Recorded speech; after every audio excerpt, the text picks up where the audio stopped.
বন্ধুরা, আজ পড়বো class 9 lesson 5 all summer in a day. কে লিখেছেন না রে ব্র্যাডবরি। এনার পুরো নাম হচ্ছে রে ডগলাস ব্র্যাডবরি। এবার ইনি হচ্ছেন একজন আমেরিকান ফিকশন রাইটার ছিলেন। ঠিক আছে, এই যে টেক্সটটা, এটা হচ্ছে একটা বিজ্ঞান কথা সাহিত্যের অংশ, যেটা কিনা কি না শুক্র গ্রহের যে জীবনযাপন কীরকম আছে কাল্পনিকভাবে আমাদের সামনে উপস্থাপিত করেছে। তো চলো দেখে নেওয়া যাক। দেখো ফার্স্ট লাইনটা, it had been raining for 7 years. 7 বছর ধরে বৃষ্টিপাত হচ্ছে।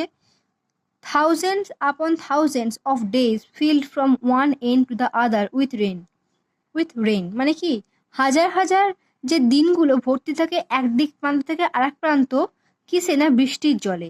মানে কি সারাক্ষণ বৃষ্টি হয়ে যাচ্ছে অবিরত, থামার কোনো লক্ষ্যই নেই, সেটাকেই বলেছে। The days were filled with the gush of water and endless showers. দিনগুলো ভর্তি থাকতো প্রচুর পরিমাণে জলে এবং মানে অবিরত বৃষ্টিতে। Heavy storms cause tidal waves to come over the island.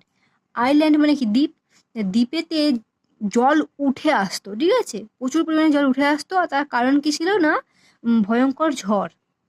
A thousand forest crushed under the rain had grown up a thousand times to be crushed again. হাজার হাজার গাছ কি হতো না বৃষ্টির জলেতে ভেঙে পড়ে যেত। বড় বড় যেরকম বনের গাছগুলো হয়, আবার তারা জন্মাতো ভাঙার জন্য। মানে গাছগুলো বৃষ্টির ঝাপটায় বলো, বৃষ্টির তোড়ে বলো, ভেঙে যেত, আবার জন্মাতো কি জন্য, ভেঙে যাওয়ার জন্য। This was the way of life forever on planet Venus. এটাই ছিল সারা জীবনের মতো, মানে এটা জীবনযাপন করার কোন গ্রহেতে, শুক্র গ্রহেতে। এরকমই তাদের জীবনযাপন সেখানে সবাই পালন করতো। Here was located the schoolroom of the children belonging to men and women who came by rockets from Earth. এই যে শুক্র গ্রহেতে এখানে যে স্কুলগুলো ছিল আর কি, স্কুল ঘরগুলো ছিল, সেখানে সেই সমস্ত মানে মানুষের বাচ্চারা পড়তো যারা কিনা রকেটে করে পৃথিবী থেকে এসেছে, সেই সমস্ত পুরুষ ও মহিলার বাচ্চারা। They set up a civilization in this raining world. এই বৃষ্টিমুখর পৃথিবীতে তারা একটা সভ্যতা স্থাপন করেছে। কারা না যারা রকেটে করে পৃথিবী থেকে শুক্র গ্রহে এসেছে। রেডি, তৈরি, রেডি, তৈরি, নাও, এখন, শুন, শীঘ্রই। Will it happen today, will it, এটা কি আজকেই ঘটবে, মানে আজকেই ঘটবে এটা।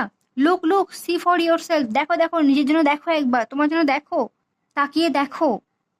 The children in the schoolroom chattered and praised to each other like so many roses. Chatter মানে কি না কন্টিনিউয়াসলি, না থেমে কথা বলা। বাচ্চারা স্কুল ঘরে কি করছিল, মানে মানে অবিরত কথা বলছিল, আর একে অপরকে না ধাক্কা দিয়ে চেপে দিচ্ছিল। এবার চেপে দিতে এমন লাগছে যেন কি গোলাপ ফুলের মতো, গোলাপ ফুলের মধ্যে পাপড়িগুলো যেরকম মানে খুব সুন্দরভাবে চেপে চেপে থাকে না, দেখতে খুব সুন্দর লাগে, সেরকম লাগছিল।